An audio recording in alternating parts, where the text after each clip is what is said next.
Hey, what's up, you guys? It's Trey from the 803 with another video for you guys. Thursday, January the 25th, 2024. The SEC fines Gamecocks $100,000. It's being reported by the Associated Press that the Southeastern Conference fined South Carolina $100,000 for its fans storming the court after the Gamecocks' 79-62 win over number 6 Kentucky.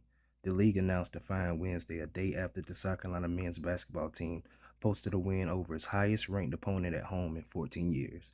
The SEC adopted more stern fines in its meetings last spring. A first offense brings a fine of $100,000. A second offense brings a fine of $250,000, with the subsequent offenses costing $500,000. The league gave all members a clean slate, so this counts as South Carolina's first offensive. Fans quickly burst through the yellow rope in line when the game ended. Among those celebrating on the court were the women's basketball coach Dawn Staley and several members of her team also. On the floor was former university president Harris Pastides, who posted on social media that he had to pay a fine during his tenure after big wins. Kentucky players quickly left the court. I mean, who cares really?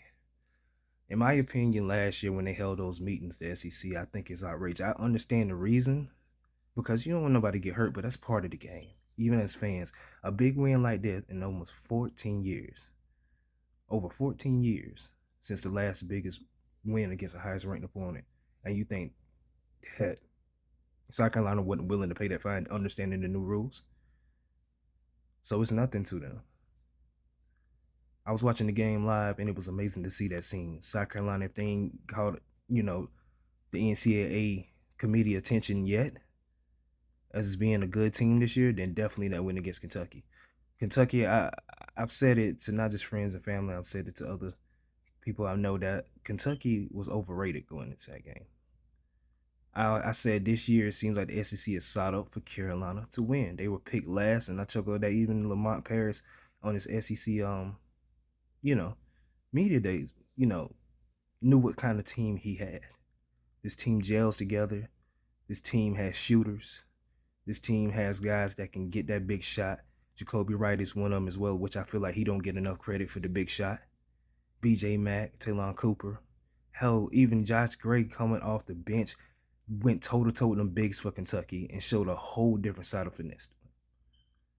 This team is serious. This team is a threat. The Georgia game last Tuesday, if I'm not mistaken, the refs basically won that game for Georgia. Carolina had a good game plan. Really, Carolina hasn't had a bad game, but I can say they had a bad half, and that bad half was against Alabama. They had Clemson. They was up by 10 or 12 on the road to Clemson in the second half with about 10 minutes to go and let that one slip. So you really think about it, Carolina could be a one-loss team right now. If not that, undefeated if it was some things here and there. In my opinion, I think they're going to make the NCAA tournament. Matter of fact, they look even better on offense without Studi, but Studi is still a good player.